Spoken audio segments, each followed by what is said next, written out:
Thank you to the esteemed panelists, and thank you, Nama. All right, our next presenter is Mr. Tariq Qureshi, who is a futurist, media professional, and international speaker. He's currently the founder and CEO of Mad Talks, an integrated digital media and audio visual storytelling platform based in Dubai. He's worked in top leadership roles in Dow Jones Market, The Times, The Sunday Times, and Bloomberg Media for over 20 years. Now, Mr. Qureshi's media and broadcasting experience includes being an international keynote motivational speaker, a panelist, chairing and moderating global conferences, radio and television as well. His presentation is titled, "What You Got Here Will Not Get You There." We're going to play a 45-second video for an introduction, and then please help me in welcoming Mr. Tariq Qureshi to the stage.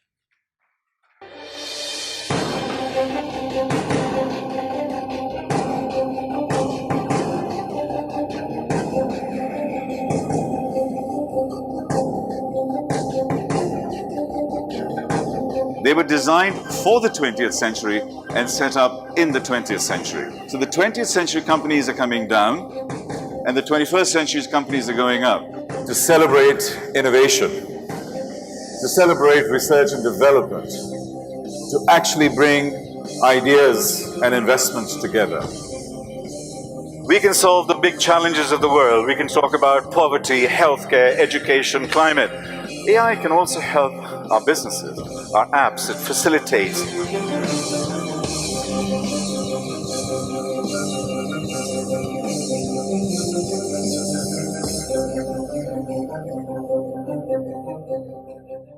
Assalamu alaikum. Everybody's relaxed after this morning session? No, I'm just joking. By the way, the next 20-25 minutes is just going to be a show. It's going to be fun, it's going to be games, I'm going to get you involved, and it's just going to be something that hopefully in Oman you're not used to. And that's part of the fun. So the title today is, "What Got You Here Won't Get You There." What does that mean? Basically, the ladder is broken. This is my professor, Professor Marshall Goldsmith, and he wrote this prize-winning, best-selling book. And today, as we peel the onion, we will see that whatever got you here will not get you there. How many people in this room are MBAs? A few. How many people in this room are accountants, chartered accountants? Guys, game over for you guys. See, we brought you here because you were an accountant or an MBA, but that doesn't get you into the future. Everything I saw this morning was, oh my God, they are not ready for the future. Intentionally they are, but we'll look at that. So, the few things that we're going to cover before we go there is we discuss a lot about technology. We discuss things that will change our world. But when we look at the year 2040, what are the top 2 or 3 things that you believe will be the pillars of the future? Any thoughts? Any ideas? AI, many people say that. Anybody else? Technology. Uncertainty. Anything else? One more. Platforms.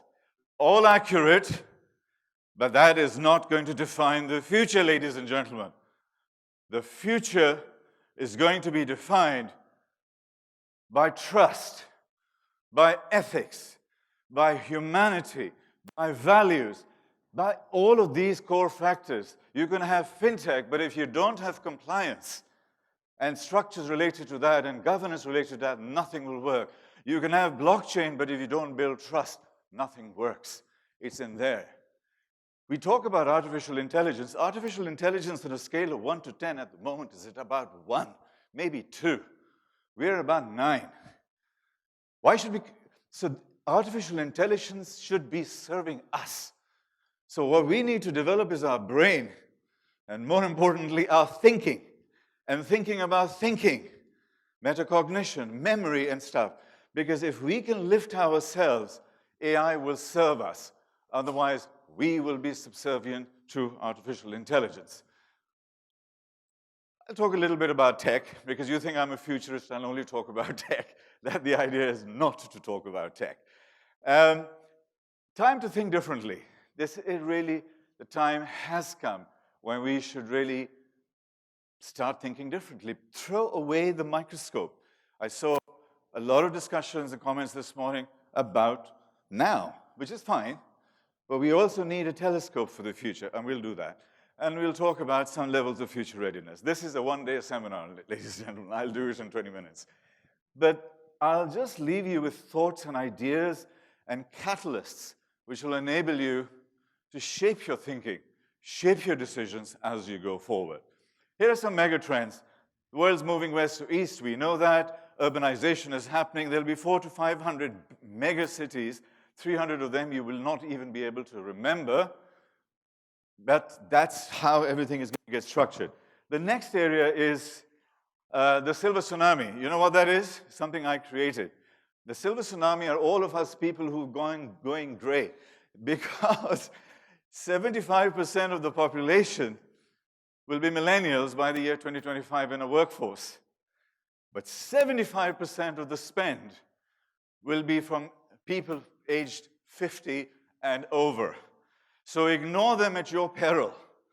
The hospitality industry, I mean, a friend of mine, he's about 65, he can't see very well. He said, the hotels don't think about me. I don't know the difference between a shampoo and a conditioner. And when I'm in the shower, the words are that small. Think about the guy who needs a bigger font.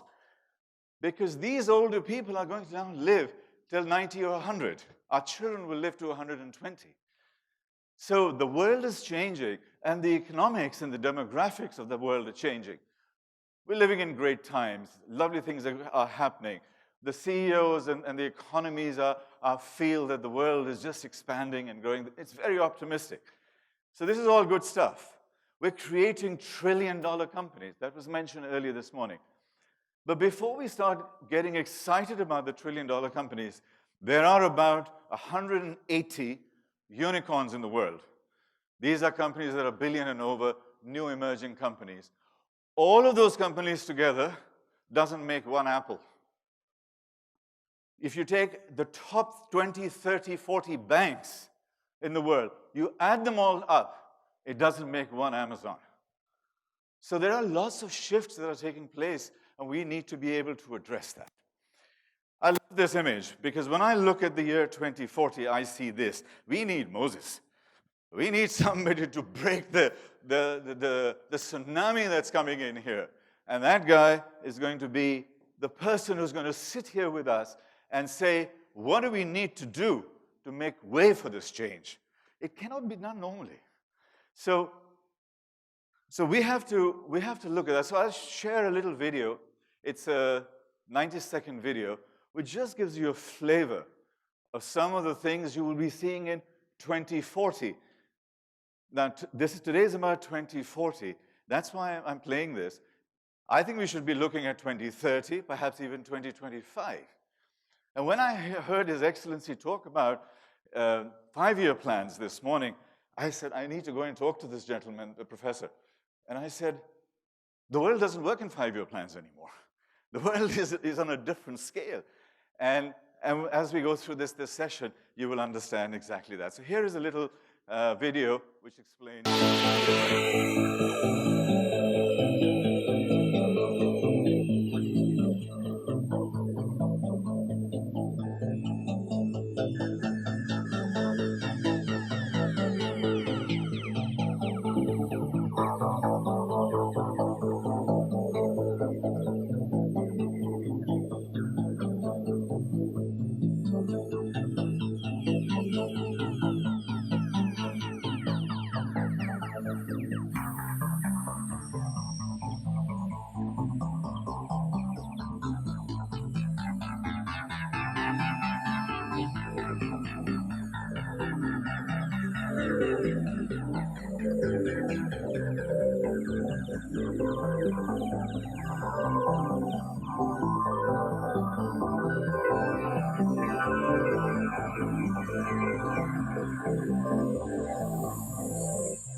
So this starts giving you an idea of what we're talking about. Nuclear fission, space elevators, and so on. And Oman is such a beautiful, beautiful country. I came here exactly 30 years ago. It was October. in 1988. So my first job after graduating, I came, and I know Oman very, very fondly. I have wonderful friends, and I remember going to meet the State General Reserve Fund. I stayed in this hotel, so I have a lot of personal connection with this place. And Oman is such an exquisitely beautiful place.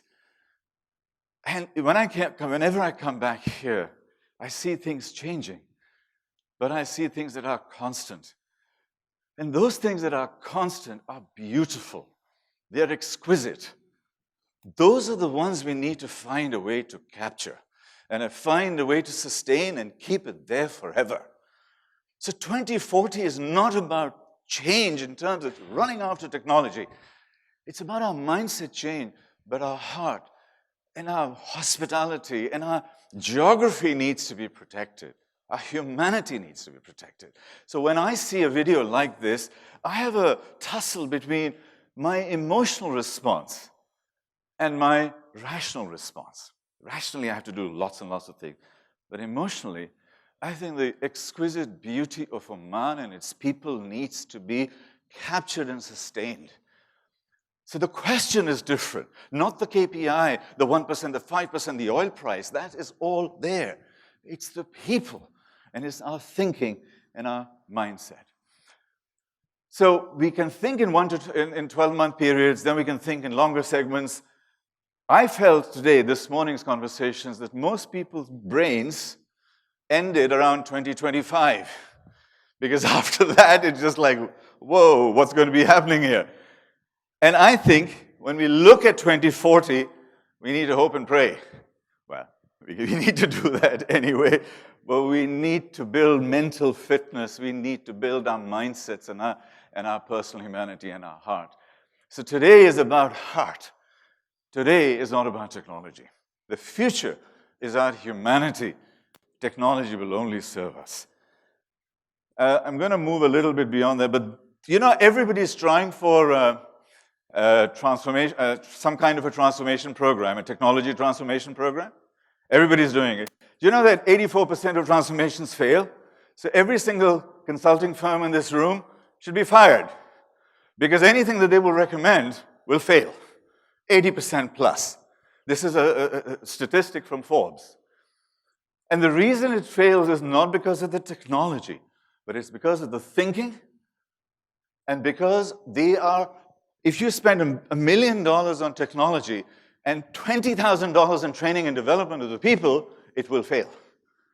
So we are used to signing checks for large numbers for technology. Oh, well, IBM is coming in, and Cisco is doing this, and Oracle is doing that, and we'll have everything in the cloud. Whoa, whoa, whoa, time out. What about the people? What about the culture? What about our processes? What about everything else behind us? We don't invest in that. So our mindset needs to shift and needs to change. So our friends, the dinosaurs, they became extinct, right? Why? They were big. They were strong. Everybody was scared. They went, whoa. And everybody was scared. They became extinct because they were not able to adapt. So there was a study done in Boston, in Babson College, around 2 years ago, where they said that by the year 2025, 75% of the companies in the S&P 500 will no longer exist. 75% of the companies.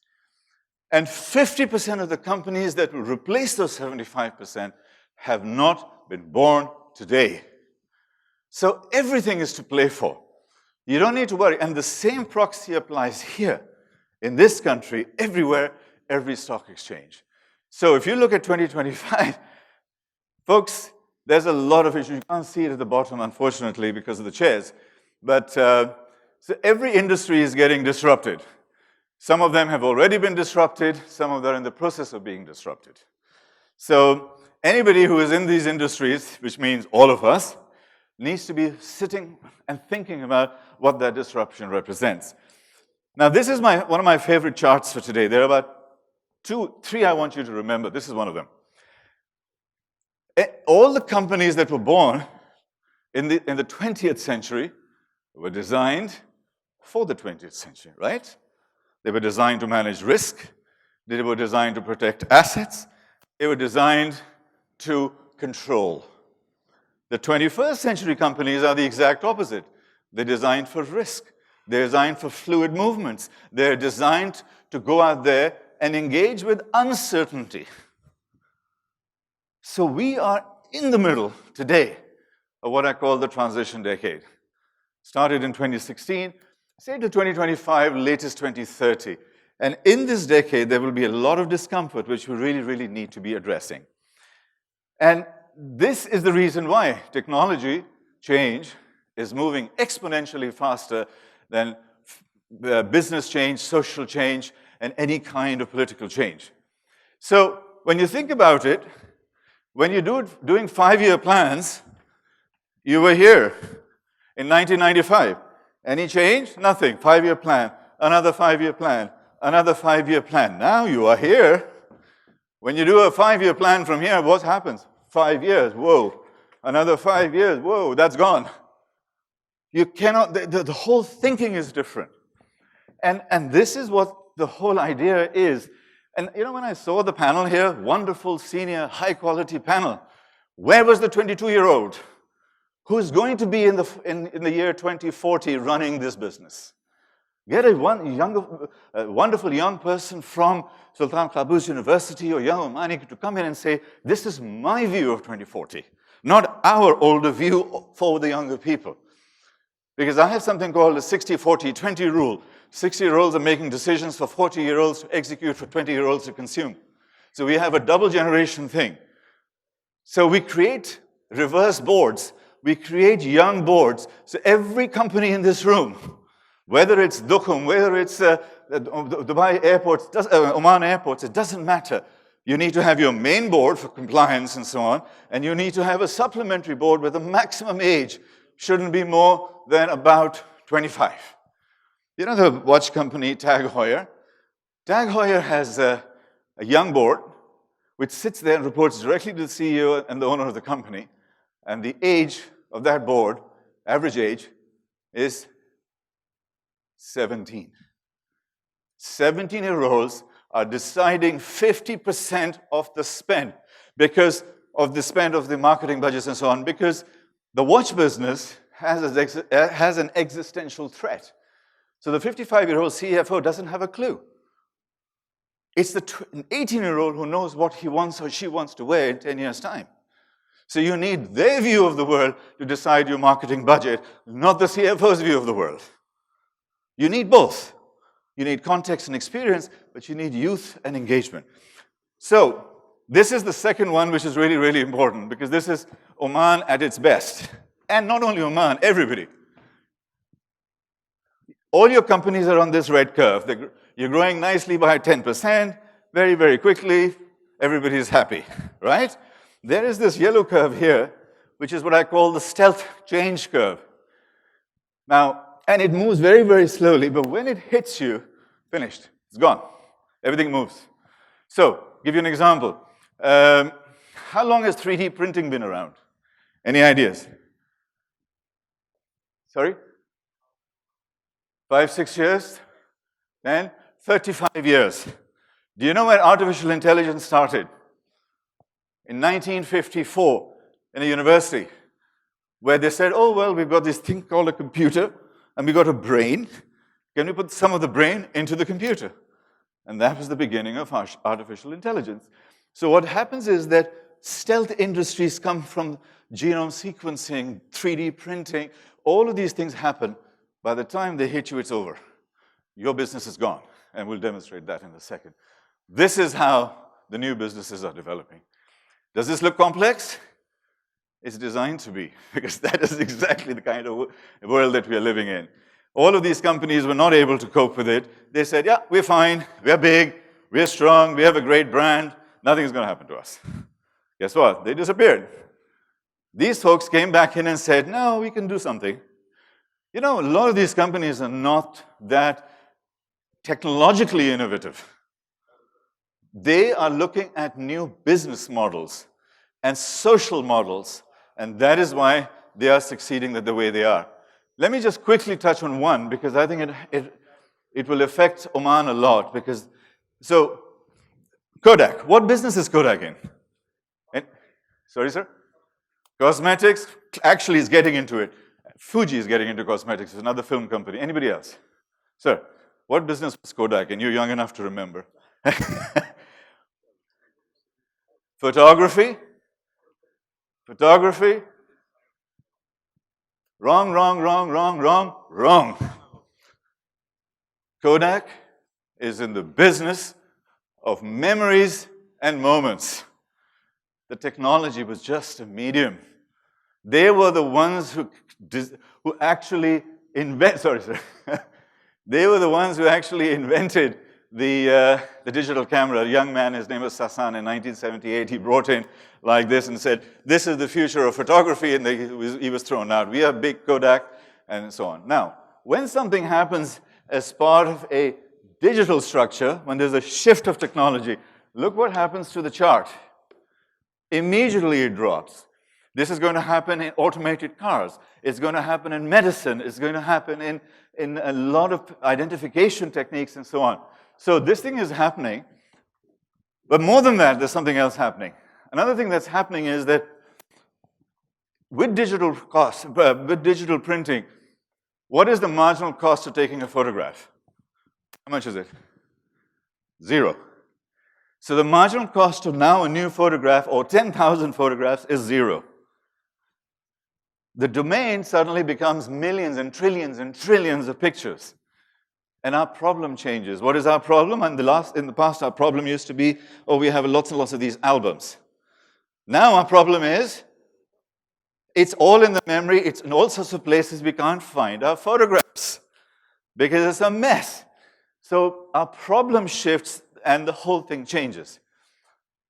So this is one scenario which you can be looking at or not. Here's a country who decided to bring about change. I live there, and I used to live in one of the apartments there when I first came after university in 1988. And I saw this thing happening right in front of my eyes, and it's grown. Now, this is just one country, or in one city, rather. There are at least 20 cities like this in the world today, 7, 8 of them in China, some in Latin America. So a lot of this thing is happening. Change happens really, really, really fast. In 2030, this is what they see. I wouldn't like to see Muscat like this. Seriously, man. So what I said was, there's a lot of technology there, but you need to put heart in there. That is one of the things that we need to do. So what I wanted to show you was, these things happened 100 years ago. This is New York City. This is New York City, the Easter Day Parade. What do you see there? Lots of horse-driven carts. Any cars? Can you see a car? Well, actually, there are 2. Fast forward 13 years, not a single horse. So we went to the horse driving, the people who owned the buggies and said, what would you like, sir? And he said, faster horses. Actually, he never even thought of this because you didn't engage with the new emerging technologies that are coming in. And that's the shift that's taking place in the world. So we've got all of these changes. Self-flying drones is going to be something which will be wonderful in Oman. So Oman needs to select the projects that would really, really fit its environment. You can live 30 miles, 50 miles from Muscat and fly in every day in 10 minutes, automatically. It'll change real estate. It'll change where the schooling is done. It'll change the quality of life for your children. It'll change society because you're living 50 miles away in a beautiful environment. So this is how shifts change. We're looking at, by 2040, we're looking at the final days of this. Climate change. Climate change was briefly mentioned, but in passing. Climate change, ladies and gentlemen, is fundamentally changing the world. Who's the gentleman from Dukhum? Sir, have you done a detailed climate study of where your port is going to be? Because by the 2050, 2055, the water is going to rise 18 inches, and half of Sohar, and half of Dukhum, and half of Jabal Ali, and all of these will be underwater if we don't stop it now. So therefore, we need to change trajectory. So the planning cannot be done with today's eyes. The planning has to be done in 2050 and then work back. And this is what we need to be doing. So You saw this one earlier, that 500 million people will be displaced because of climate change. Borders will break down, geographies will break down, and so on. So Syria, and the crisis in Syria, the refugee crisis in Syria, is going to look like a picnic when 500 million people are walking around looking for food and fighting and so on. So this is what we're about to see. It's going to happen in our lifetimes, certainly in our children's lifetime. I'm going to rush through a little bit because I need to make a couple of points, and I just wanted to share this with you. Medical science is changing. Tricorders are now being able to do your diagnostics. And the genome theory, sequencing and DNA is changing the world we live in. How many people know about CRISPR? CRISPR-Cas9, does anyone know what that is? Anyway, CRISPR, it's a gene. You can put the gene inside you, and it builds muscles. And you can actually become big and strong. So CRISPR-Cas9 was the gene, so it was tested on a little dog, and this cute little dog had a twin brother. So same genetics, same timing, everything is exactly the same, right? Twin brother. Now, the twin brother got the gene, so hang on, guys, see what happens. This is the twin brother. Okay? And guess what? Some countries who shall remain nameless for political correctness said, hang on, we can build great sort of master races. They started working on fetuses. Remember how I started? I started with ethics. We have the science. But if we don't have the ethics and the moral compass, then we will be creating fetuses using genetic science that we have today. Not the future, today. And these are the kinds of things that are happening. This company wants to eliminate death. No more dying. You don't need to die anymore. They're playing God. Jobs are changing. Robots are coming in, taking jobs. This thing will happen. But I have a great belief in human ingenuity. I feel that we will find a solution. But during this 10-year process, we will be going through a lot of trouble in terms of job replacement, machine learning. I have a whole half-day session on AI and machine learning and stuff like that that I do. This was another fun one, and I'll do a couple more stories and we'll wrap up. Number one job in the United States was a truck driver, right? Look at the states that have a truck driver. What are they worried about? Carbon emission and self-automated cars with Tesla and everybody walking around, right? Guess what happens? Watch out. All the states that were won by Trump directly correlated by this. Direct correlation. So politics are now changing because of fears that are being developed. So our mindset has to be addressed as opposed to the technology. So obviously he won his political moonshot. So how many people here are now feeling scared? How many people are feeling happy and positive? One person. The rest don't care because they're just too stunned with what the hell is going on. Anyway, this is a lovely, funny story, and I'll do this and then I'll start wrapping up. It's a little old lady. She's a grandmother. She's been put in a Tesla self-driving car for the first time. And the only thing she's been asked to do is not to hold the steering. So she's perfectly safe, and she's been asked to do it. See what happens to her. Bill, just put me back for me control it. Oh, dear Jesus. I could never. Oh, where's it going? God damn, Bill. Oh, my God. Oh, this is so scary. Oh, Jesus, this is my first day out, and I'm about to die. Oh, come on, relax. Oh, my God, Bill. I couldn't do it. Oh, is the car coming? Oh my God, they're going to hit us. So what's happening there? It's an old lady, she's scared, but the only thing is that she's lost control. This is not the scream just of an old lady in a self-driving car. This is the scream of Omantel when Skype and WhatsApp calls come in. This is the scream of the local taxi drivers when Uber and Kareem walk in. This is the scream of this is the scream of society engaging with technology.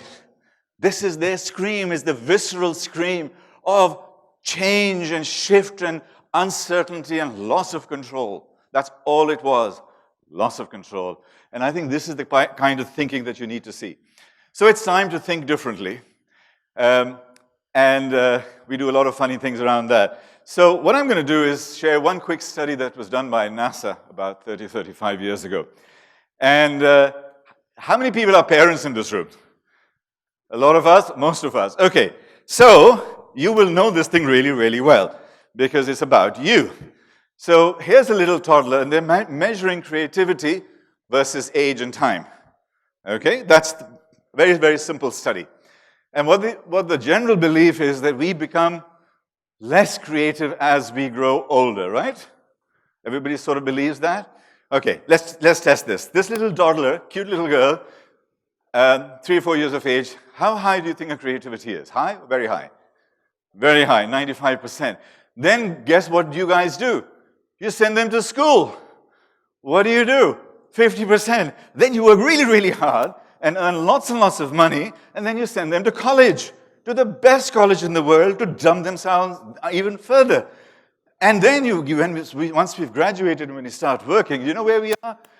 Congratulations, ladies and gentlemen, we're at 10%. So we have spent all our lives essentially to dumb ourselves down because of education, bad education, habits, regulations, lack of curiosity, not knowing how to fail, not being able to learn, and then taking it from there. So this is reversible, and that's the good news. But when we think about our kids, what happens to serendipity and chance and mistakes and learning? And this is what makes us human.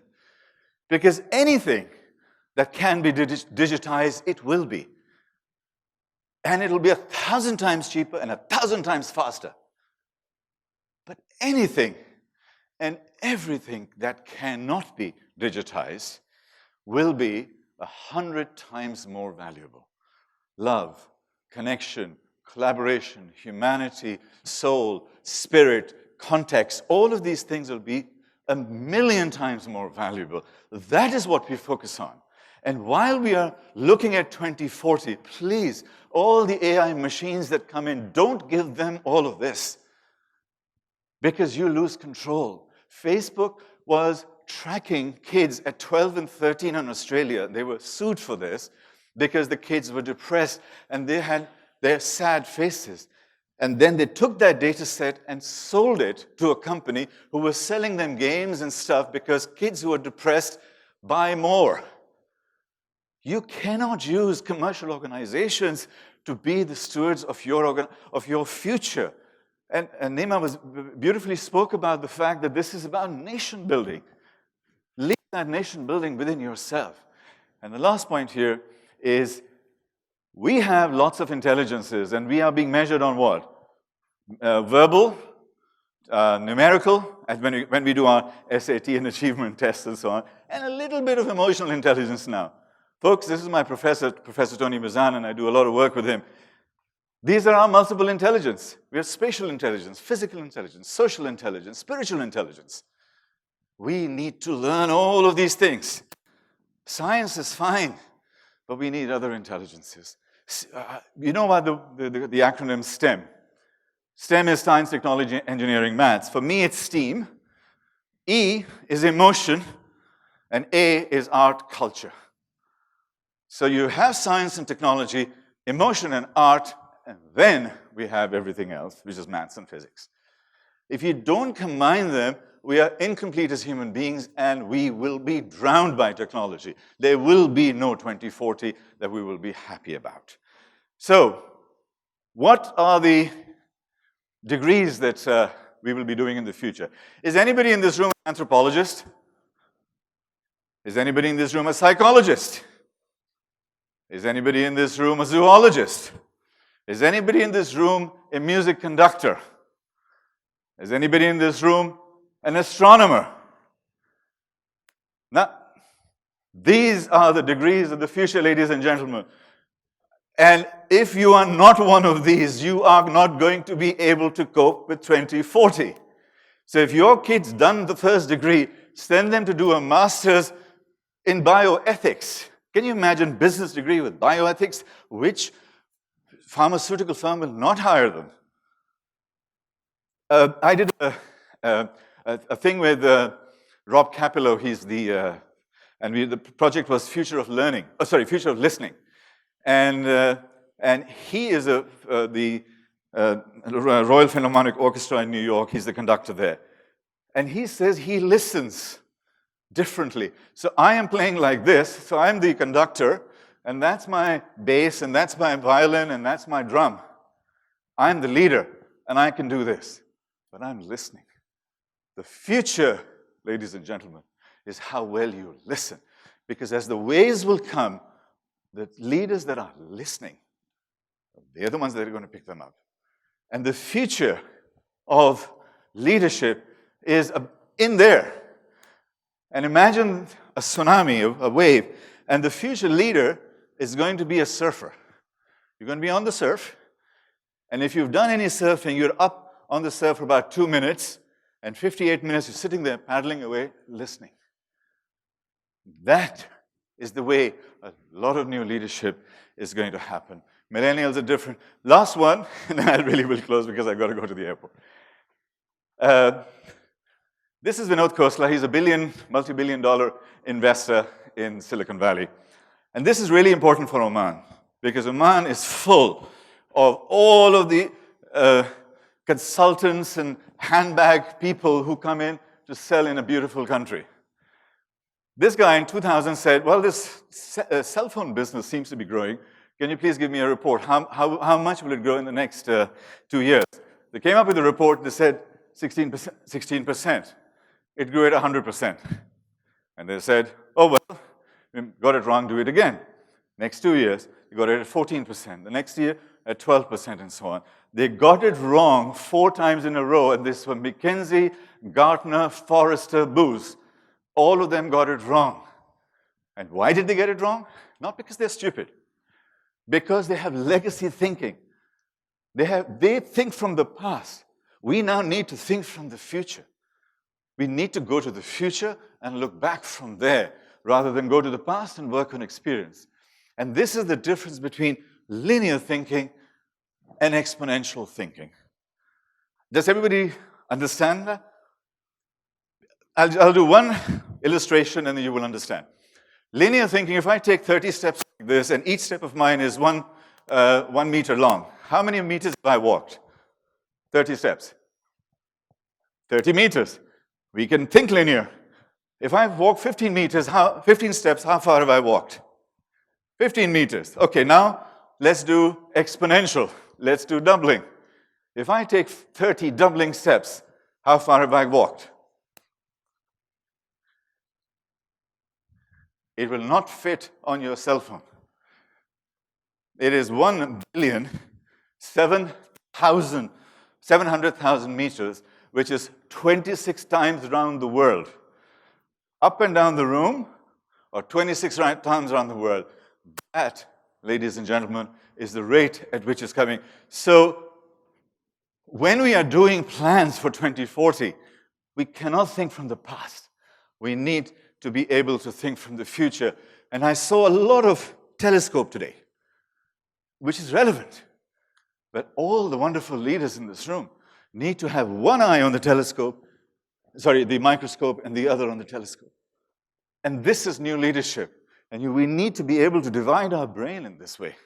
We need to be able to fly at different levels. That's the kind of thing that we need to do to be able to move forward. Now, then I go into AI and stuff like that, so it becomes completely out of hand, and there's a lot of stories there. However, so to conclude, what are the takeaways? What are the takeaways from today? The future is about humanity, trust, ethics, love, harmony, collaboration, and so on. I saw the Oman Economic Review today, is the top 50 brands. Editorial. Please read the editorial. Trust, the key to success. They didn't even know this presentation. They got it right. They're my partners, and so I want to give them a little stroke on that. But, But trust is the key to success, and so that's the big takeaway from us. Second is, get your young people involved, not as a CSR project, no. Yes, you can help them with the CSR piece. Get them as part of your decision making. Because until you don't do that, you will not know how they are thinking. Kids that are born after 1996, which are 22 years old today, the Z generation, they think differently even to the millennials. They are the ones who need to be engaged also. Young boards, but get them involved in a whole process, not just cosmetically. Oh yeah, it's Omanization, so we need to look after our young people. Yeah, fine. No, get them part of your decision structures and so on. So, ladies and gentlemen, I can do this all day. As you can see, I'm plug and play. I'm very passionate and so on, but I'm extremely, extremely grateful to UMS and the team that invited me here. And for you guys, I was between you and your break, but I hope I gave you some insights, some flavor in terms of what's out there. And I'm here in Oman regularly. I need no motivation to come to Oman. It's one of my favorite countries in the world. So I wish you well. I hope you will retain your beauty and your absolute exquisite curation of your city. Technology is fine. Use it to serve you. Don't let it take you over. So 20, 50, 40 plans need to be done with heart and soul and spirit and love. And you will be fine. Everything else will follow, and everybody will be. Thank you very much indeed. Thank you very much, Mr. Qureshi. I actually do scream like that as well, but that's when my wife is driving the car usually. Anyway, before we take our first break, ladies and gentlemen, I'd like to inform you of the forthcoming events planned by UMS. There is the amazing Al-Mar'a Excellence Awards, the foremost platform to recognize Omani women achievers, which will be held on the 6th of November. There's also the Dossier Construction Infrastructure Awards and Summit 2018, and that is the exclusive construction, real estate, and infrastructure industry event, which is scheduled for the 14th of November. And while Oman Forum, which is one of its kind Arabic forum focusing on SME development, is scheduled for the 10th of December. So please do block your diaries for all those events. UMS will also be celebrating the 48th National Day with their annual National Day publication, which is called Oman, which celebrates the Sultanate's confident march towards prosperity and development. And we would encourage you to be a part of that exciting publication as well. Now we'll take a 15-minute short break, and I'd request everyone to please assemble back as quickly as possible. We've got one more presentation, panel discussions, and then we've got the Most Trusted Brand Awards scheduled for later in the day. So enjoy your 15 minutes, and I'll see you back here right after that. Thank you. Welcome back, ladies and gentlemen. So our next presenter we're going to get started with is going to be Mr. Abdullah, who's a consultant partner with PricewaterhouseCoopers based out of Muscat. He has over 13 years of experience working with the government and public sector across the GCC and North Africa. His areas of expertise include strategy articulation and institutional transformation, with particular emphasis on strategy development, business transformation, institutional establishment, and I'm going to not be able to say this word now. Operationalization and the delivery of national level initiatives. Now, his presentation is on PwC Middle East's CEO survey, Adjusting to the New Normal. Please help me in welcoming Mr. Abdullah.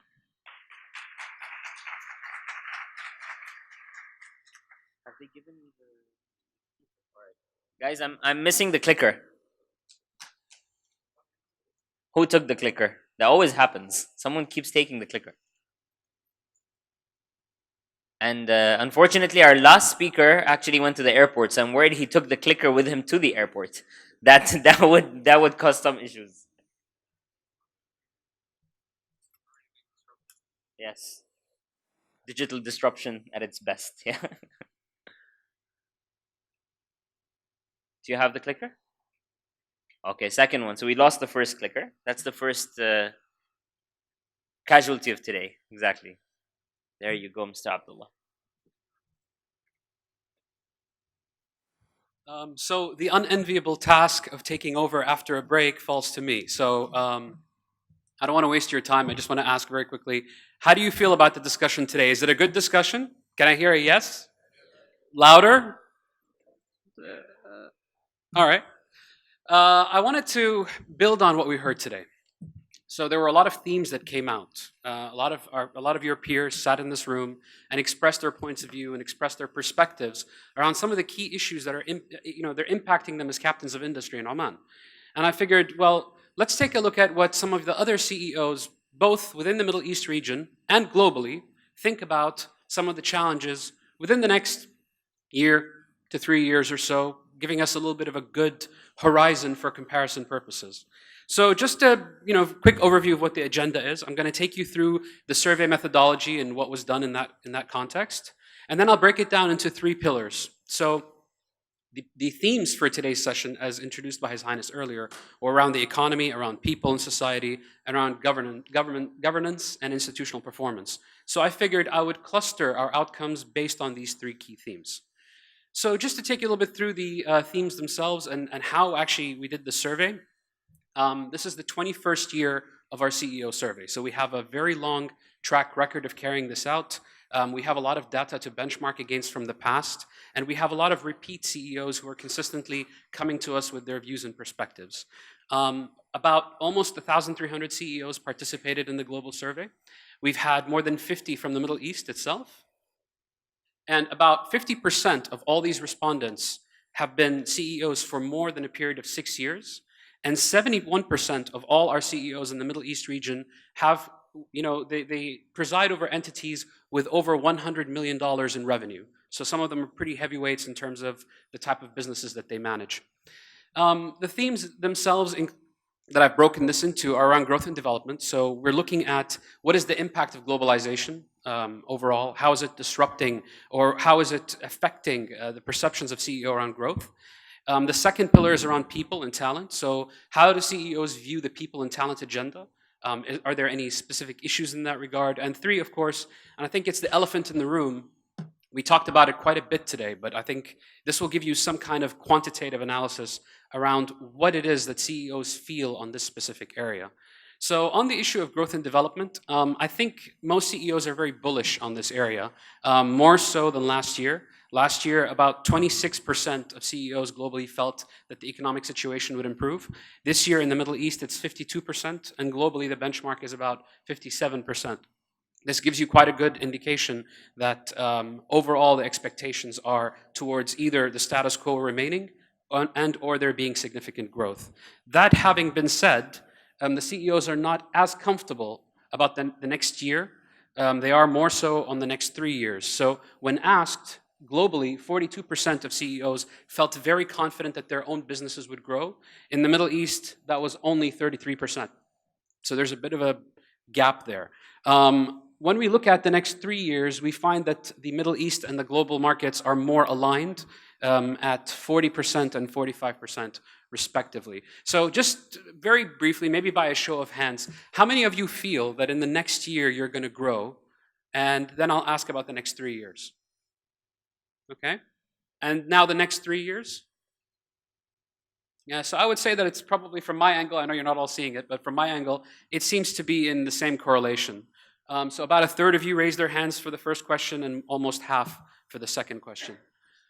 So to take you through a little bit more on the growth and development, we asked the question of what are the activities that you're planning in order to drive that kind of growth in your business? And the thing is that what's interesting is that there are some disparities between both the global and the Middle East CEOs. Organic growth, 67% versus 79%. Cost reduction, another area of focus for the two.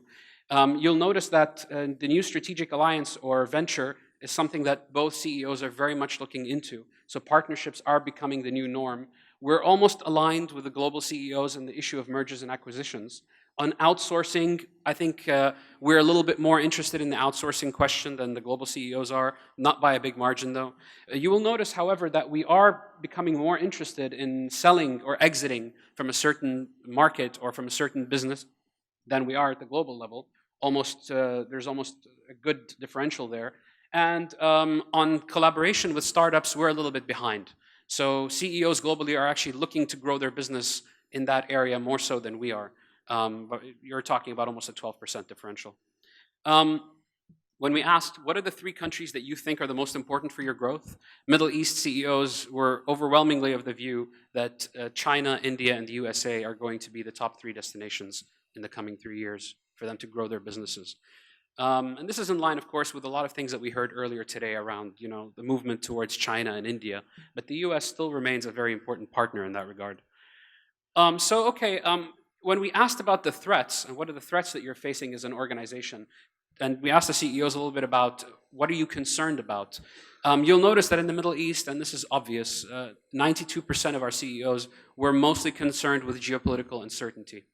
It's not that this isn't on par with the global is at 85, but it's clearly a much bigger or a much more concerning issue here.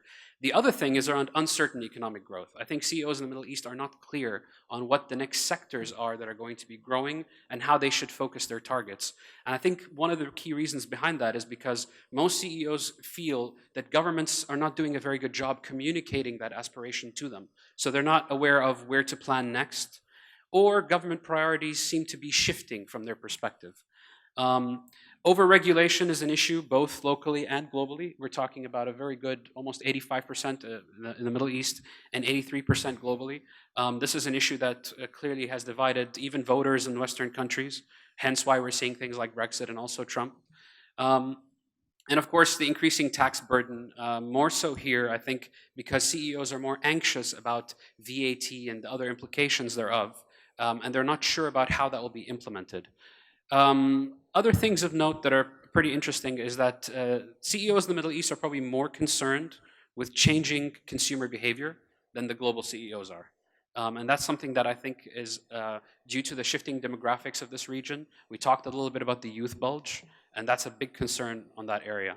The other thing I think that's very notable is that CEOs here worry much more about rising employee costs from a pension and benefits perspective than global CEOs do. You're talking about nearly about 15% difference between the two set of CEOs. So that covers the growth and development facet a little. And I wanted to take you through the people and talent aspect. So on people and talent, most CEOs globally expect that they're going to grow. And you're talking about nearly 68% of all CEOs in the Middle East feel that there's going to be growth, and a much higher proportion globally are looking at growth. That having been said, CEOs in the Middle East are concerned that there will be a decrease as well. So something like 32% of all surveyed CEOs in the Middle East feel that their people or their talent pool is going to shrink. When we ask about why the shrink will happen, most CEOs come back and say it's due to technology and automation. Now, what's interesting about automation and technology is that the key differentiator between the two is that the CEOs who feel that technology is going to impact their reduction on their staff are not actually clear on how that will happen. So they're unsure about how robotics, artificial intelligence, and the various other technology elements are going to impact the way they go to their customers. So this is an area where it's clearly there's a lot of confusion. I think a lot of CEOs would benefit from receiving some kind of clarification as to how they can take that emerging technology and put it forward to better serve their customers. Of course, just a couple of interesting other statements from CEOs on the people agenda. So 92% in the Middle East and 91% globally have come out and said that soft skills are the first and the highest priority from the context of the talent and people development. So anything relating to communication, teamwork, and the various other facets. Let me ask here, do you all agree with that? By show of hands, how do you feel about that statement, that soft skills is the biggest pressing concern for you as a CEO? Okay. The next thing we asked is around decisions on automation. And so there's less, it's still an important statement, but there's less correlation here. CEOs are trying as much as possible to tie automation with their corporate purpose. And this has become something that is a big concern for both the Middle East and the global areas. And of course, the last one, I think this is really interesting. When we ask CEOs about their responsibility to retrain the talent that they may be losing as a result of automation, 63% of Middle East CEOs said that it is not. It is their responsibility, and 67% globally said that it is. This shows that almost 1/3 of all CEOs are not in a position to retrain talent that is going to be lost to automation or any other kind of digital disruption. We asked the other question, what are you going to do from a tactics and strategies perspective to develop the talent and attract it? So modernizing the work environment, this is something that we're on par with the global. We're 42 to 44%. When we talked about implementing continuous learning and various other tools for training and development, 37 to 42%. Now here's where it gets interesting because there are differences. So the first difference is when we asked about flexible ways of working. Globally, 35% of respondents indicated that they're looking at this. Only 19% in the Middle East actually felt that this is something that would be applicable. So we're a little bit behind in that area.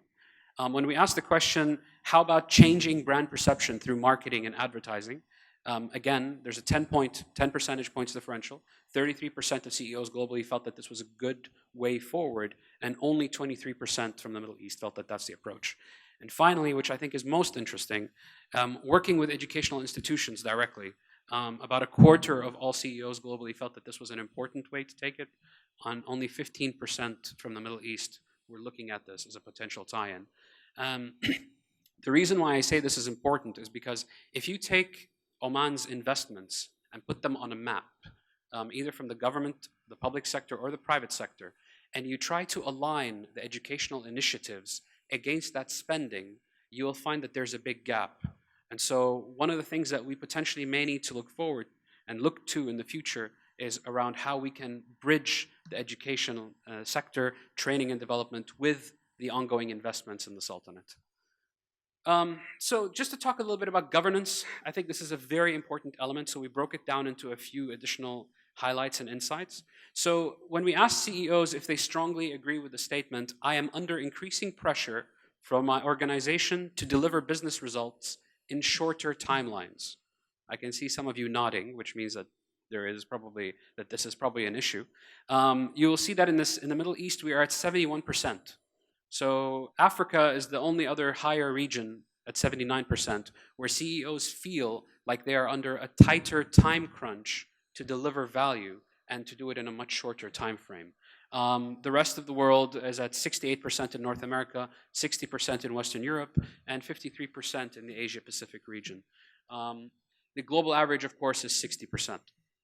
The second question we asked, or the statement that we put in front of CEOs was, I am under increasing pressure to hold individual leaders accountable for any organizational misconduct. And again here, in the Middle East, we're still pretty high at 67%. Africa clearly is suffering from this issue at 88%. Asia Pacific, Western Europe are at in the 50s, and North America is at 70%. So the task doesn't just fall on the CEO. It's clear that CEOs are struggling and also dealing with their leadership teams and making sure that their teams are also being held accountable to deliver the results that they need. One other area to look at as well is how are you building trust with your customers? How are you creating that value? And of course, 82% in the Middle East said they're investing more heavily in cybersecurity protection. Only 47 globally view that as being an issue. So this is a good thing, I think. This is a very, very valuable thing to have, that we're much more conscious of this area and this part of the world, because we have seen that these breaches do undermine trust. It's recently happened to Facebook, Sony, some of the world's biggest industries have been impacted by cybersecurity threats. The other thing was around creating transparency, so and particularly as it relates to the business strategy. So 58% in the Middle East felt that this was important versus 50% globally. And of course, just to talk about what we mentioned earlier a little bit on the collaboration with education systems and educators, the Middle East would like to implement this more so because the issue of employability of future workers is so prominent in this part of the world. And because of the youth bulge particularly, we're facing the issue of trying to work with educators, policymakers, and other people to upskill our talent. And so we're looking at 50% in our part of the world versus 30% globally as an average. We talked about this earlier in the panel, and it was mentioned quite a bit around the individual employee. CEOs very much believe that it is very important that employee contributions become more transparent. and that employees are held better accountable for the jobs that they do on the ground. You notice this, 77% of CEOs in the Middle East feel very strongly about this point versus 61% globally. So it's much more of an issue in our part of the world. And the second thing is that 81% of CEOs in this part of the world have said that they're looking to create transparency as it relates to their organizational values. So it's not enough to put those values on a piece of paper. CEOs are actively trying to show stakeholders, shareholders, and other people around them how they are actually taking those values and implementing them into tangible and realistic steps. That concludes my presentation. I hope I've not taken too much of your time. I know it's after a break. I'm available if you have any questions, and my email is up on the board. Thank you very much for your kind attention. Thank you, Mr. Abdullah, for that insightful presentation. It's time to start the second panel discussion on Vision 2040's theme, People and Society Developing Omani Talents, Generating Jobs and SMEs Using Best Practices and Technological Innovations. I'd again like to request Mrs. Naama Abu Warda to come up on stage and take over. And I'm wondering who's going to be on the hot seat, the first seat this time. Thank you very much indeed. A recap, very briefly. Is it about inventing new jobs, or is it about the uptake of jobs? Remember what Peter said earlier. What I don't know is how many jobs are on offer in that sector that aren't being taken up by Omani nationals. If anybody has that figure, it would be great to know, because my understanding is that there's a sort of gap of 60,000 jobs needed for Omani nationals. Every year, 23,000 Omanis graduate from tertiary education.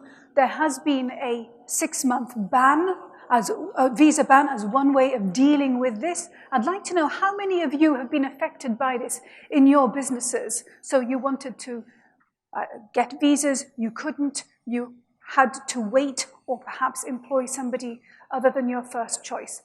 Hands up if your business was affected by the visa ban.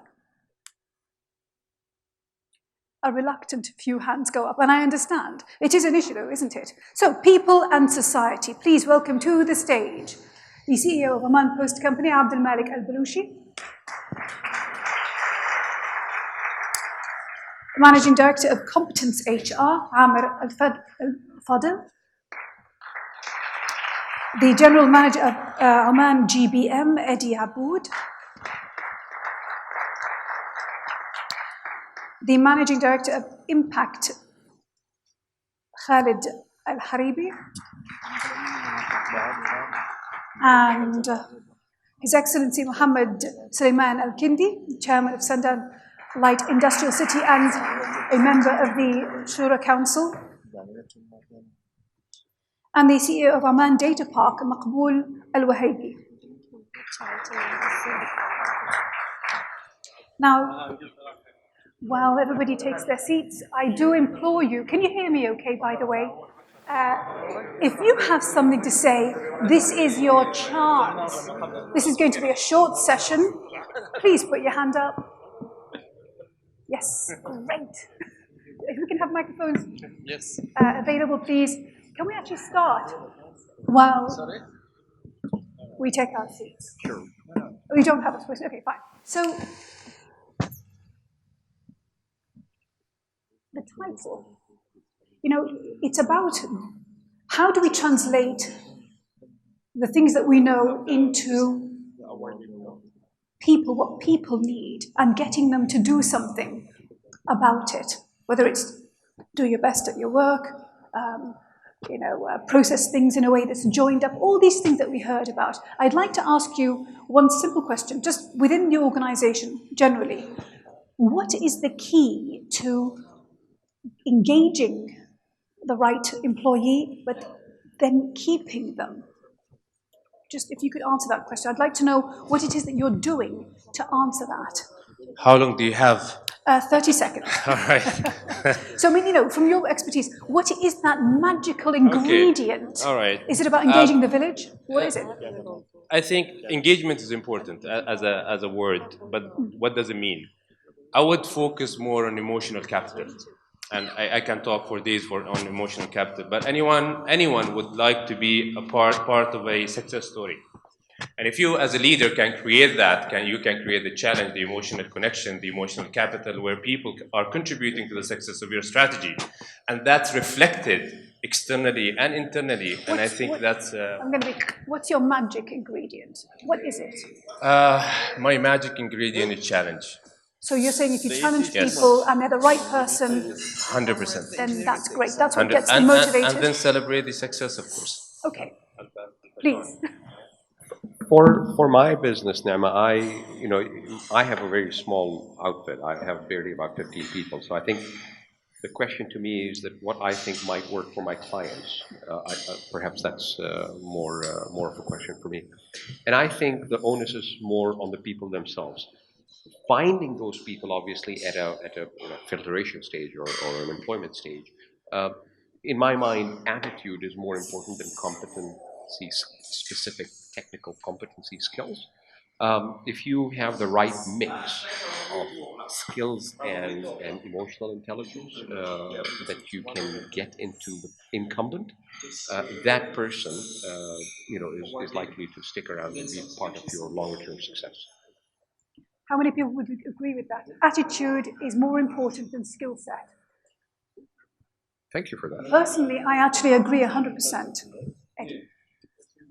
In my opinion, enablement and delegation would...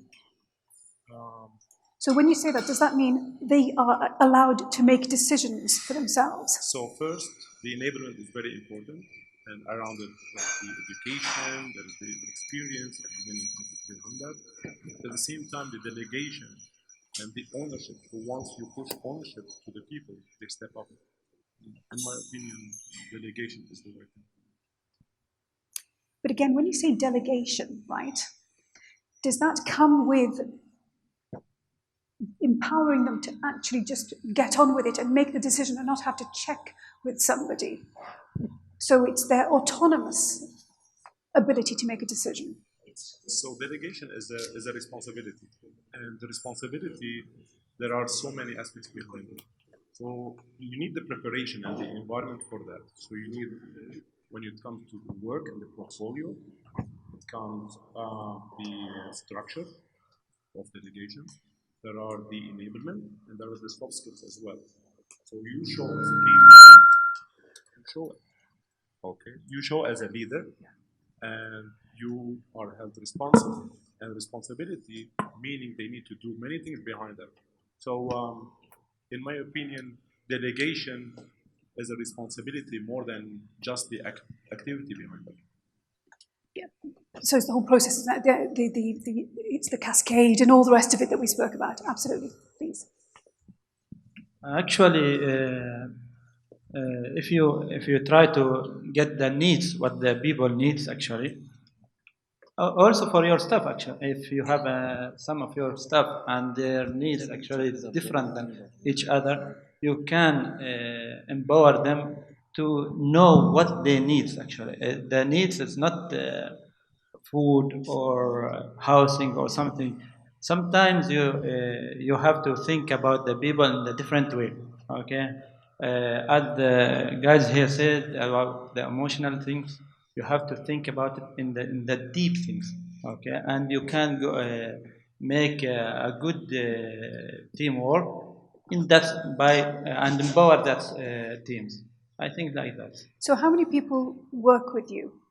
Actually, because I'm chairman, not CEO, okay, but sometimes we are working with as acting CEO. So I have around 50 people of my teams, but there is a different degrees in that, and you have to deal with all of these by in the smart way actually, because some of them you deal with them every day, and some of them you deal with them maybe weekly or by 3 days or something like that. Okay. What about you? I mean, again, what I'm trying to get at is this: it's no good bringing in consultants and people who say you must do this. I mean, for example, we heard about mentoring, and that sort of thing earlier today, which has its place. By the way, a lot of the research says that mentoring and workshops on things like diversity have little, the impact of that is not as big as you would think. The thing that really has a big impact is behavioral change. That's the thing to look at. So my question specifically is, what is that thing that really gets the right sort of person going? Simplification. I think as leaders of organizations, the most valuable thing you as a leader can contribute to your organization and to your team is simplifying the process. And this is something only CEOs and leaders can do. We cannot expect frontline or middle management to simplify the processes because they don't have the power and the big picture view. One of the things that I've tried in my roles is the first step to simplification of processes is serving in the front line. So, for example, if in your case the CEO of the airport would have served in the kiosks, it would make him more able to simplify the processes. And think of any frontline or reception in the world. If the general manager, the CEOs would dedicate a few hours a week of their time to serve there, they will know the small data. What is it exactly, the service that they're... one of the things that we face as leaders of organizations also when it comes to simplification is that we become too constrained with our strategies. And in Oman, we have done a very good job in having wonderful strategies in each sector. What I found very rewarding was with your deliberate strategy, you need to have an emerging strategy that deals with the issues that come up as, for example, building a very beautiful infrastructure that doesn't work perfectly. You need to have the flexibility of an emerging strategy that helps you deal with emerging issues. So simplification, and the second thing, having an emerging strategy along with your deliberate strategy. And really, the thing that really comes about is the idea of getting away from the mentality of getting the job done, so showing up for work, versus the purpose of the job. What's the point of this job? What does it serve? Why is it important that this happens in the way that it, best serves the interest of whoever it is it's serving? I think that's a key thing that doesn't always happen. What about you? Thank you. I think all of us here are very much focused on achievements and getting work done. And I think I'm personally, maybe I'm wrong, but I'm a very sole believer that your team comes first. It's not your customer. It's your team. Your customer comes second. And to me, the more let's say, the more happier your team are, the more energetic your team are, the better chance they will serve your customer in the best way possible, and vice versa. If they are not happy, your customer will not be happy. And how you make your team happy? Through three major things. First of all, you have to trust them. So you have to have, that trust. If you don't trust them, they better go out. You don't keep them. I mean, the system will push them out. So the trust comes first, and then you have to actually empower them through communication. So you have to communicate your plans, your strategy to them, and make sure they understand it and they adhere to it. And you might need to negotiate it, you might challenge it with them, but you need to reach an agreement with them. So trust, you need to delegate, empower through delegation, and again, you need to make sure that they are, satisfied from a skill set perspective. So you need to continually train them and look at their need in terms of training. If you satisfy those three parameters, by default, they're going to actually, that's going to reflect back to the customer side. So why wouldn't they smile when they see a customer? Why wouldn't they say hi when they speak to a customer on the phone if they are happy? And just imagine if they are not happy enough, no way they're going to actually treat your customer the best way possible. Now, the takeaway really is trust your team, simplify as much as you can, delegate, let people make their own decisions and move forward. What would you add to this? These are all very general things that are used everywhere in the world. What is it about Oman that is the key to engaging your youth especially? Is it different to elsewhere? Is it about engaging the village, the father, the parents, the wali? Is that the key? I don't know. You tell me. So, what is the Omani magic ingredient that has to happen in order to engage and retain the workforce? Any ideas? Is it as simple as just looking at global indicators and that's it? There's nothing to do with this country. Is engaging the family key? If you agree, raise your hand. Okay, a few hands. Is making it a collective decision about somebody showing up to work and the accountability for that? Or does it rest with the individual? If it's a collective thing, please raise your hand. Okay, some hands up. So these things work elsewhere, but perhaps they are more important in this country. Again, you are the experts. It's about you sharing that and then inputting it into the way things are structured. Simple is usually very difficult, by the way, because you have to really strip away all the extra words and things. I'd like to ask you, you worked both sides of the coin, the private sector and government, and now you work for yourself. Is that because you gave up? No, to be very honest, in my specific case, it was the opportunity that came across, and I think, generally speaking, in a career, it is the opportunities that you get on board with or create for yourself.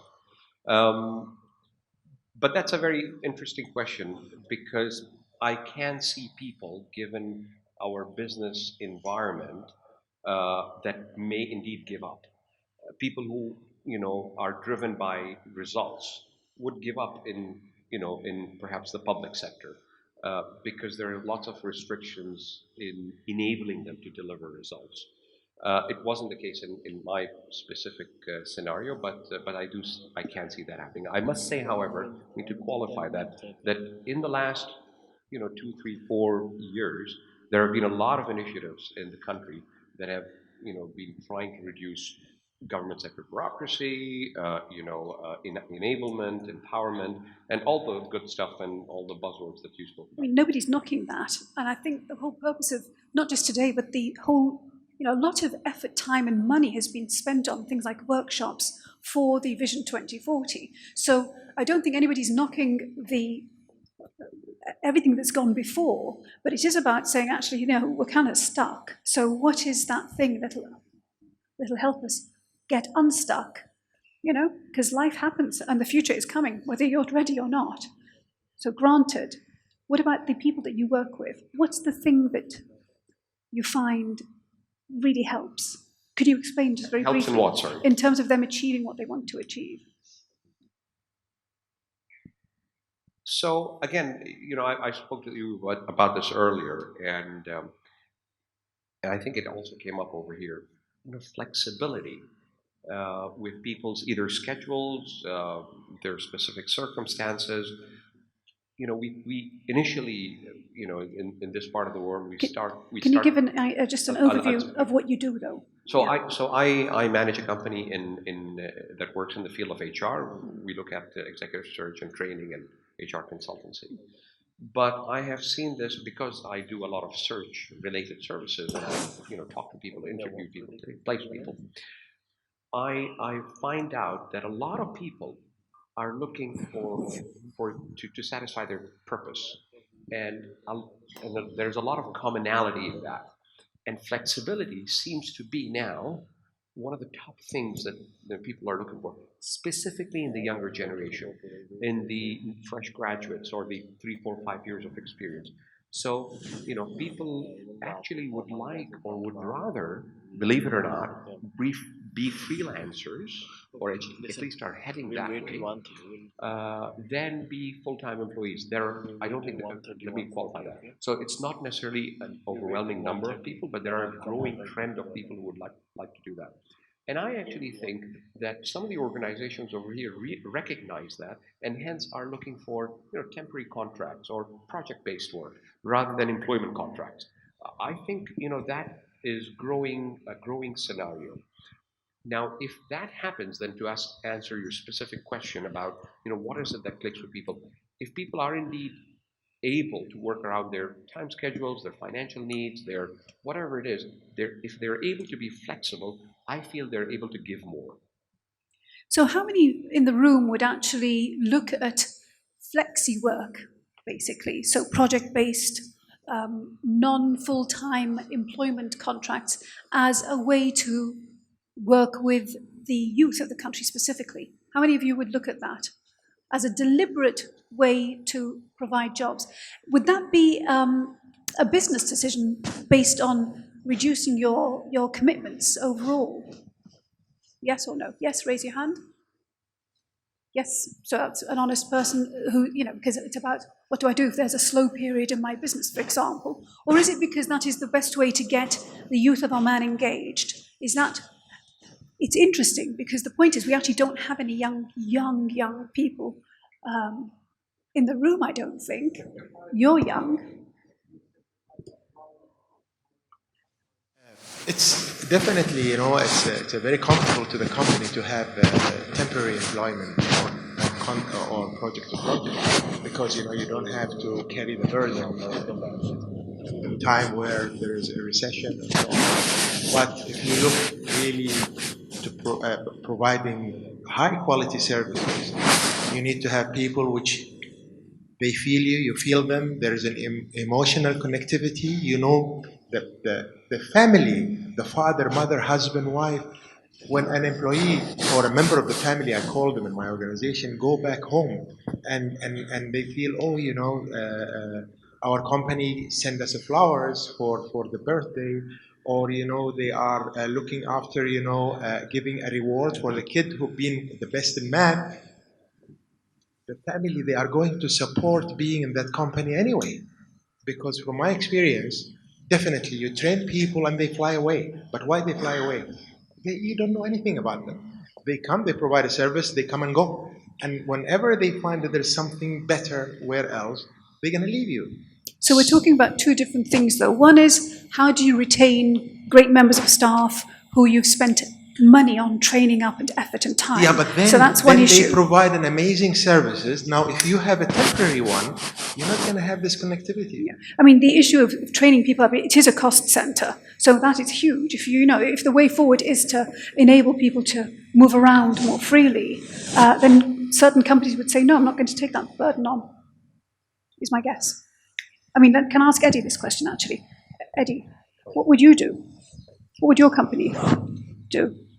We are in this business. Yes. And I think it's a necessity and a requirement, not just by companies like us, it's even our customers and our partners. And due to this change that's happening on a daily basis, be it new revenue streams, meaning new skills required, and the change that's happening in the IT sector and in the digital sector, and let alone all the other industries, sometimes you would require less commitment even from the customer side. So the change usually, and I touch base on exactly what you mentioned as an emerging strategy, this is extremely important. I don't think it's related to the people only, it's related to the job. So the moment you touch base on what's required for a limited period of time, with the regulations that are put in Oman, I'll give you an example. An employee can't be on a short-term contract above or more than 2 years, must be employed. And this is contradicting also to the innovation required and the change that you need. You end up with constraints again. And so, in my opinion, there should be a balance between all of these. Because it's not just the constraints that you're referring to in terms of your business needs, but it's also, you're spending money on getting the employment visa, getting all the paperwork processed. So you're sort of locked in for a phase, aren't you? So there is the financial aspect of it, and there is the commitment aspect of it. And the change that is required, either the employee himself, let's not kid ourselves, each one also needs to be responsible for his development as well. In case this person do not develop well, he won't be positioned later on. And this person needs to be either demoted automatically, and I'm not talking about the position, I'm talking about the interest of this kind of skill in the market. You end up, so there is the financial aspect of it, and there's the interest. And I'm talking here about the interest, therefore the periodic contract, therefore the regulations is not supporting that, and you end up with, it's a mixed feeling. What do I do? Should I fire? Should I hire? Should I retain? Should I not retain? Should I invest too much? And again, I go back to the enablement of those people, which is strategic in this context. Yes, please. Thank you very much for bringing up training and capacity building. I think it's very important, and I agree with Eddie. There are three things that I found from experience. Number one, I think what is very important for us is to, like you said at the beginning, it's about for us as nation branding. Well, we have agreed on the purpose is that we want to place back Oman back again on the world economic map. And we've taken great steps in that direction. And I think since we have done that, anything that we invest, you said it's a cost center, I would like to challenge that, because I think anything that we spend in the training and capacity building to reach this end result has a great return on investment. If not now, it will be there in the future. And the second thing that we agreed on the purpose that we are now on the way to putting back Oman in the world global economic map. There are some really good news and good projects that I've known many people in the room are involved with. For example, there is a program by the Diwan of Royal Court to train around 3,000 young people on how to manage fourth industrial revolution technology skills, skills of the future, and leadership skills, so things that we talked about, like emotional intelligence, for example. I think this is what we need to scale up. From going from upscaling 3,000 people on fourth industrial revolution technology and leadership skills, this is something that needs to go in all the 11 governorates of Oman. And the third thing that we need to do is you said it earlier, finding the niche of the niche. What is it that we want to be specialized in Oman? Do we want to be in the award leader in fourth industrial revolution technologies, for example? Autonomous vehicles, electronic vehicles. I work in the field of artificial intelligence, for example. So where is the buck going? And then if we know what would be our niche area, it will be very easy for us to make decisions regarding training people, investing in future talents. But I found that we've already taken fantastic steps in preparing youth for the future skills. But I think this is... Time's up because we've only got literally minutes left, and the title of your work ticks every box going. Khalid, so the Managing Director of Impact, which is Sustainable Development Goals, SDGs, Artificial Intelligence, additive manufacturing. These are all things, and you've chosen every single trend and put it in. So you're on a path to somewhere, obviously. Any questions from the floor? We're actually literally running out of time. Any questions from the floor? Yes, no? Last chance. So, the title of the talk is Developing Omani Talent, Generating Jobs and SMEs Using Best Practices and Technological Innovation. Show of hands, is SMEs, in other words, Omanis with talent, skill, knowledge, taking themselves off the job market and creating their own jobs. Is that the way forward? Is that what's going to fix this? Yes? So, okay, we've got more uptake on that, but still. Is it a case of going to more training courses, things like leadership, so on and so forth? Is that the way to fix this? If the answer is yes, raise your hand. Okay, so I will say that there is a generational divide with that. The people who believe that it is about courses are older than the people who believe that SMEs and doing it yourself is the future. So I'm sorry, but our time is totally up. I just want to ask you to wrap up, please. From your perspective, what are you doing about making this happen, increasing either job creation or job uptake? Remember, there are some jobs out there, but the Omanis are not up for them. So, what about you? Okay, let me talk about something closer to us, an Oman Post. So e-commerce. We all know today SMEs consist somewhere around 90% of the enterprises in Oman. And that 90% employs approximately around 40% of the workforce. That 40% contributes somewhere around 15% in our GDP. If you compare that to the developing countries, the contribution in workforce is around 60% of SMEs. Their contribution to GDP is around 55%. So there is room to grow. And e-commerce plays a big role. E-commerce enablement helps these micro and small and medium enterprises to enhance their customer base, connect with local and international supply chain, and on top of that, reduce the production input, the raw material that they buy.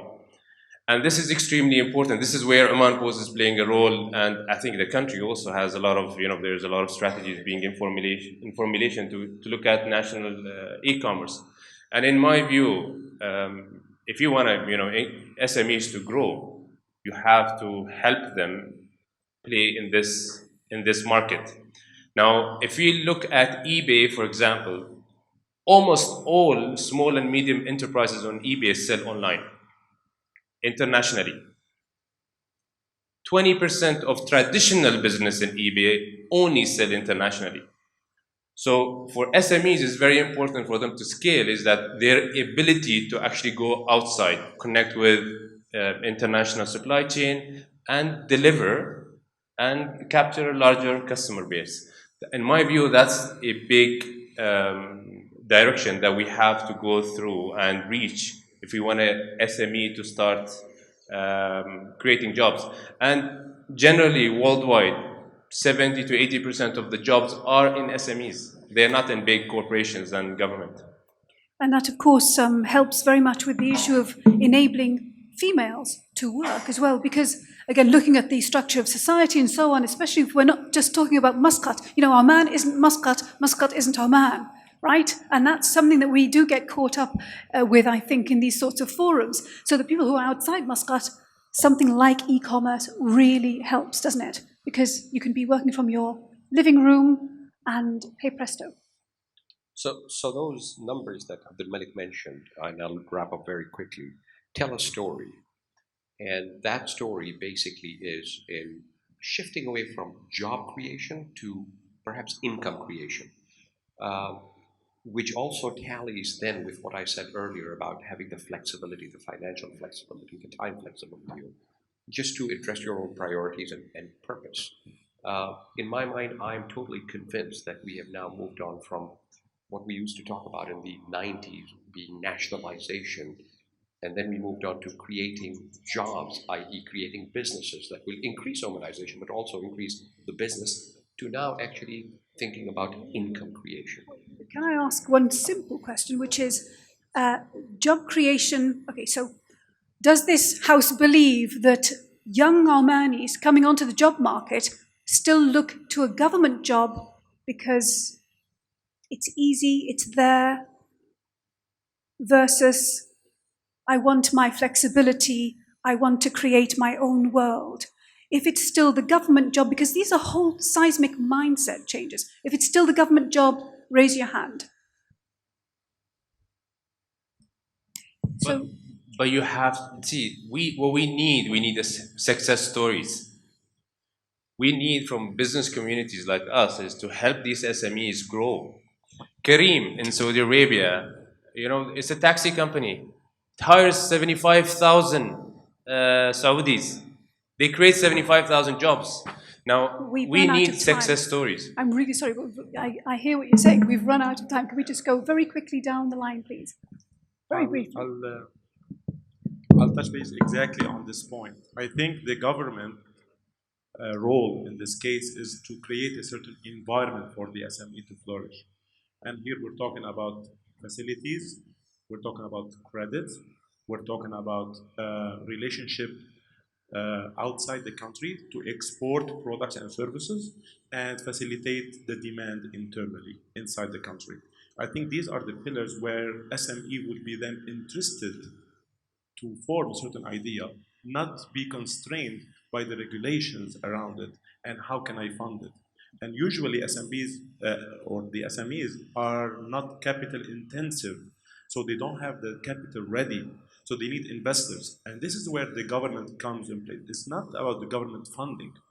The government needs to create the environment for that. I think this is the key element for success in this case. Actually, I think that we have to change the model of supporting the SMEs. Now, what we think about SMEs, it is a young people, and there is no experience. How you bring these people and give him some funds and let him go to the market? They have no experience.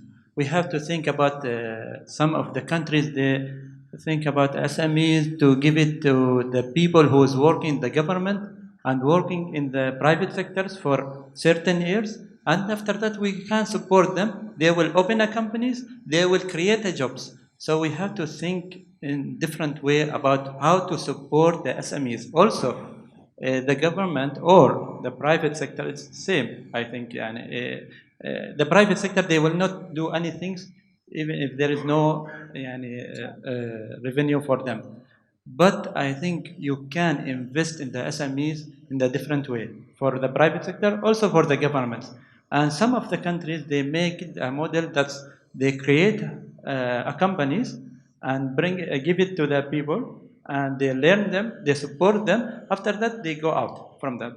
So this is two models. We have to think about it in deeply, and don't think that we will bring the people who is graduated now from the universities and give him a funds and go to the market. They will lose, and after that they will be in trouble actually. And we have another stories. Okay.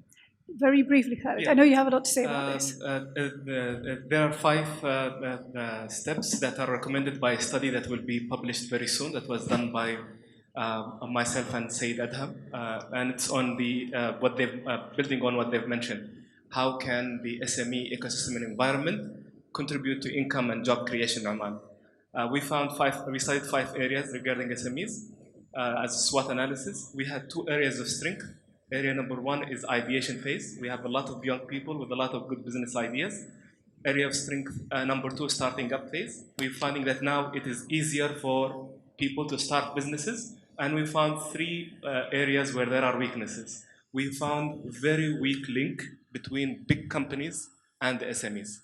There is a lot of PR around supporting SMEs, but we found very little data evidence there. And even in the room, I can see only 2 companies that I can vouch for have SMEs programs. One of them is Omantel and the other one is PDO. But for the others, as someone who headed the SMEs Development Authority, I do not find data or evidence that there are other companies who have linked SMEs to their supply chain. Before the last weakness area is linking SMEs to their global supply chain. We have global companies in the room, but I have not found evidence in the data that they're linking Omani SMEs to their global supply chain. And the last and the biggest weakness actually did not identify as a weakness, it was a threat, which is the exit.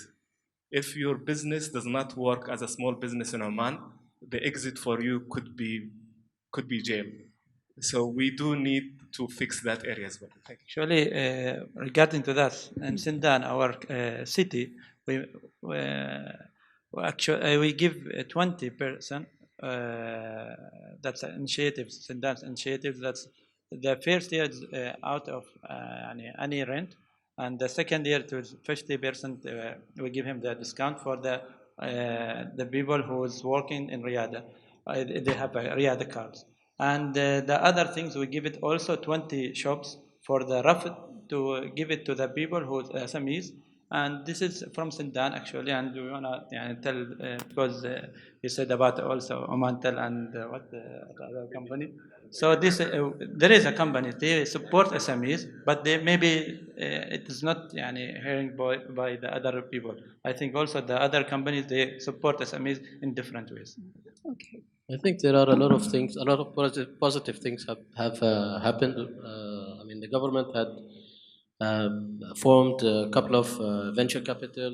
OTF is there. You have SAS in ITA. You have So big again, from companies your that are perspective, participating. what is it? Where's But the then gap? what we need here is skill set building.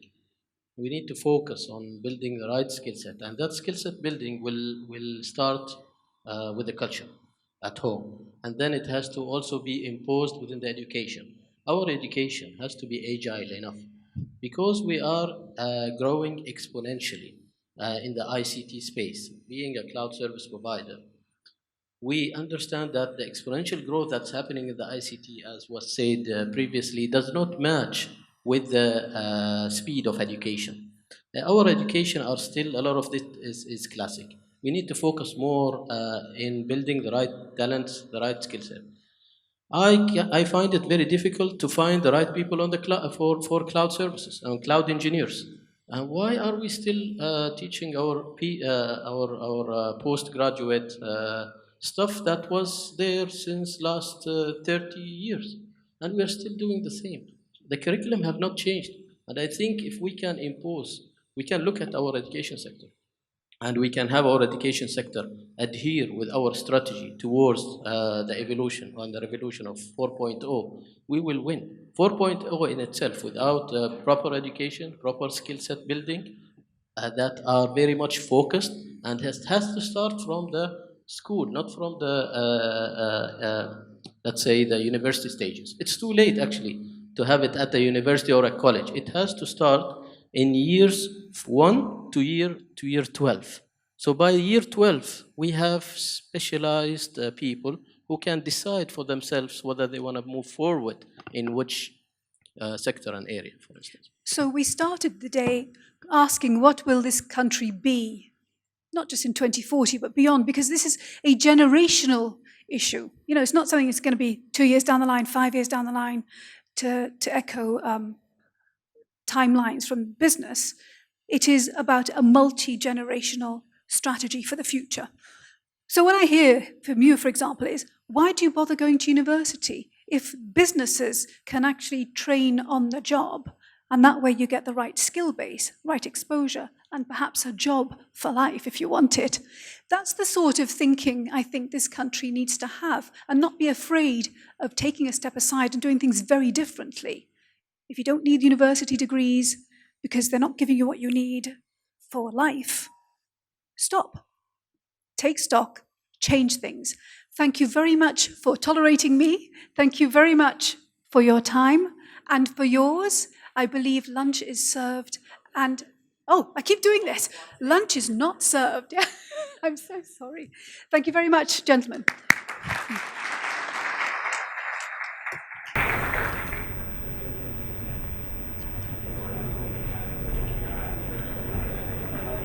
All right, guys, please a huge round of applause for the panelists and for Naama for doing such a wonderful job today. All right, until we get this started, it's time for celebrations, and I love this part of the event. I think one thing that we, generally we've talked about a lot of things, but I think there's one thing that we as Omanis need to do. We need to talk about our wins better. We don't talk about even the small wins. We need to really highlight those. So it's good that we're going to be celebrating OER's Most Trusted Brand Awards for 2018. The awards are based on an annual survey that OER conducts in association with the Arabian Research Bureau. The sample consists of C-suite and top management executives. And to do the honors, I'd like to invite on stage our chief guest, His Excellency Abdullah bin Salim Salmi, to please join us. And I would also like to invite Ms. Alpana Roy to join me on stage.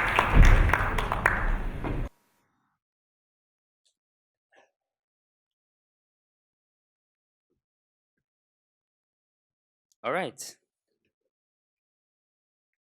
So, the OER's Most Trusted Brand Award in the automotive, and this is the general category, goes to Toyota. Congratulations. Can we?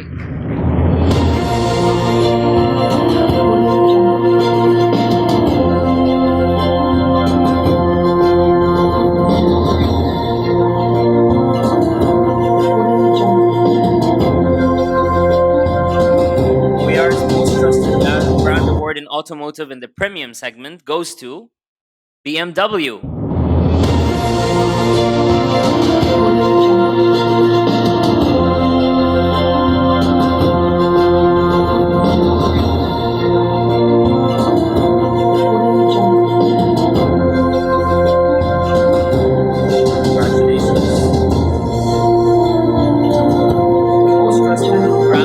In aviation is won by Oman Air.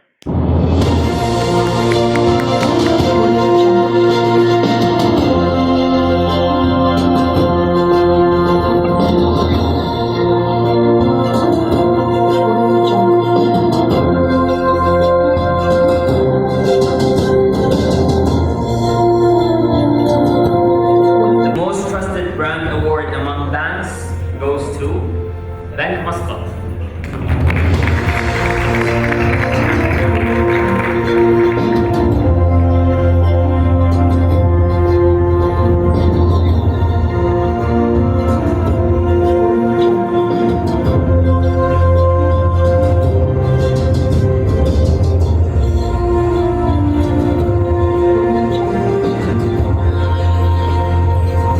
OER's most trusted brand award in beverages goes to Pepsi.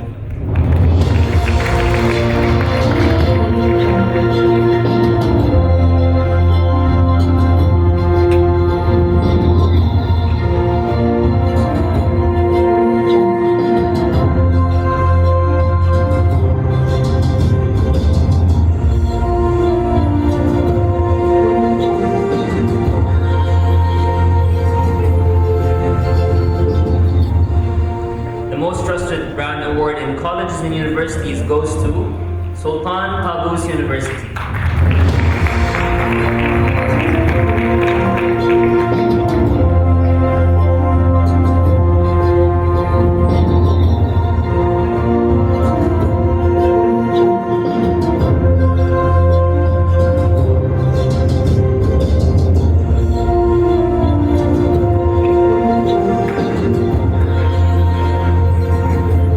Most trusted brand award in construction companies is won by Gulfar Engineering and Contracting.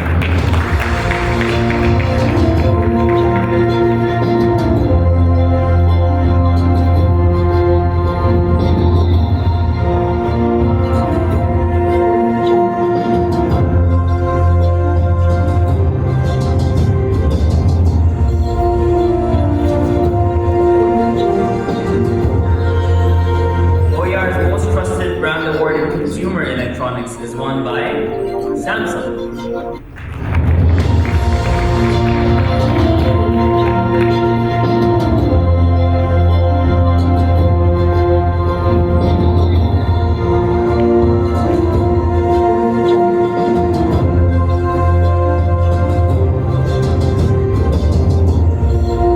Most trusted brand award in hospitals and clinics in the executive category goes to Badr Sama.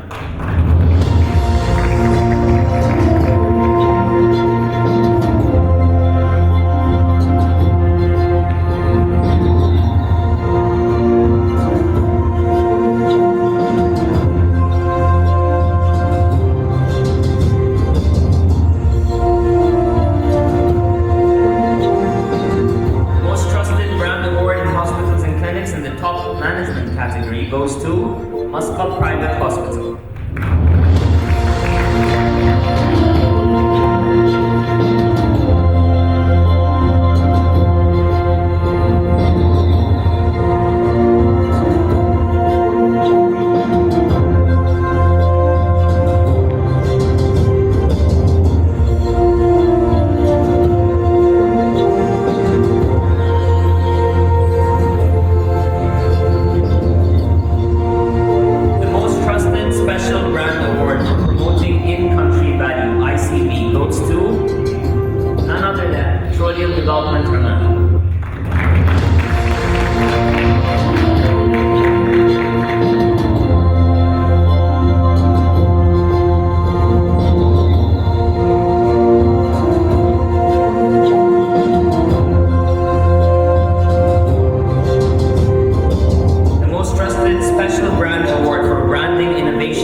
best healthcare service brand in the GCC region goes to NMC Hospital.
Is won by Lulu.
Represented by the MI store here in the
Oman Properties.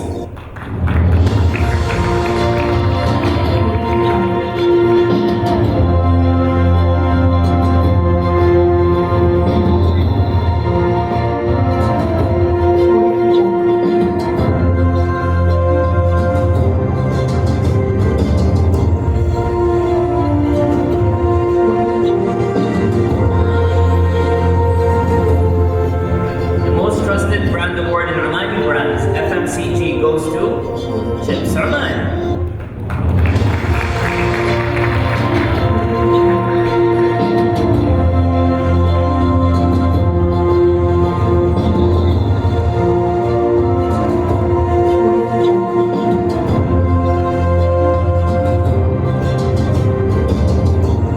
The most trusted brand award in real estate management in the executive category goes to Al Habib and Company.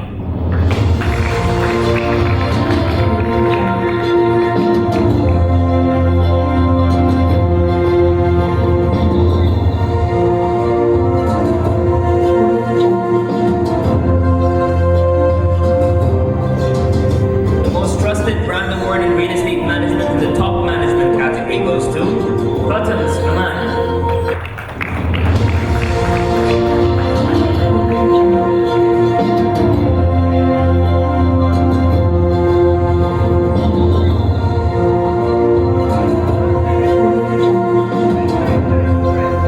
The most trusted brand award in telecommunications is won by Oman Tel.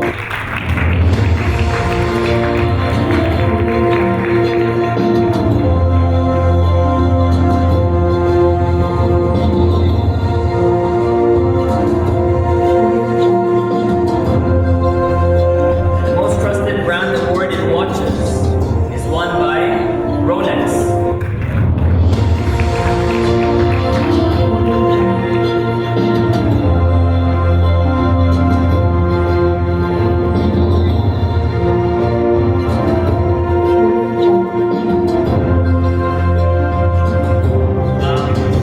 We just found out that Shangrila are in the house. Can you guys please come up and get your award for the most trusted brand in hospitality? Shangrila Barajisla.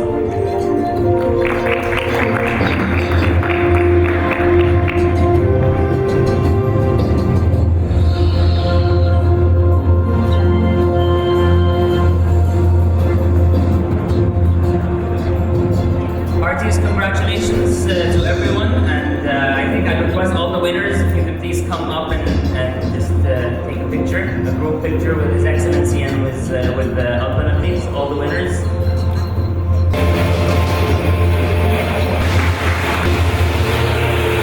Thank you, everyone. Thank you, Your Excellency. Thank you, Alpana.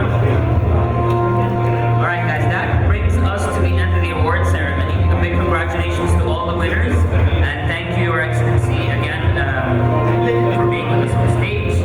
I know everybody's in a hurry to go for lunch. I have a few more things to say, and then everybody can go and enjoy lunch.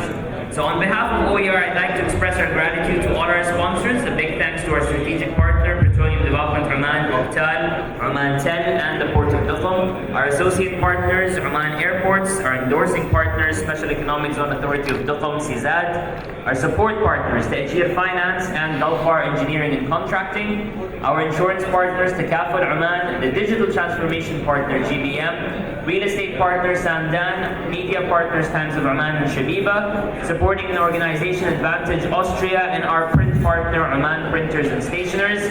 And last but not least, big thanks to our speakers, our panelists, to the wonderful Nama Buwarda, and finally I'd like to thank everyone who turned up and participated in today's event.